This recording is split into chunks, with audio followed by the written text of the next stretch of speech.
देवर अपनी भाभी की याद में खोया हुआ था। वह उनकी याद में बगीचे में बैठे हुए फूलों को देख रहा था। भाभी बगीचे में आई और देवर को खोया हुआ पाया। वह उसे देखकर हंसने लगी और उसके पास बैठ गई। भाभी ने देवर को चिढ़ाना शुरू कर दिया और वह उसकी हर बात पर हंसने लगा। वे दोनों खुश लग रहे थे। देवर ने भाभी को उनकी पसंदीदा फ्लावर दिया और वह उसे खुशी से ले ली।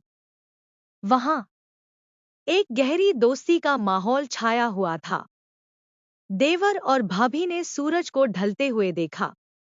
वे दोनों चुप थे, लेकिन उनकी आंखों में बहुत कुछ कहा जा रहा था। देवर ने भाभी की तरफ देखा और उसे मुस्कान करते हुए पाया। वह उसे देखकर खुश हुआ और वह दोनों वहीं बैठे रहे। देवर ने भाभी को चांद की ओर इशारा किया। वह चांद की ओर देखकर हंसी और देवर को धन्यवाद कहा। दोनों चांदनी में बैठे हुए थे, एक दूसरे की प्रेजेंस का आनंद लेते हुए। वह रात उनके लिए खास बन गई थी।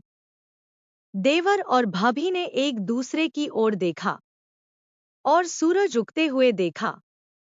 वे खुश थे कि उन्होंने यह क्षण साथ बिताया।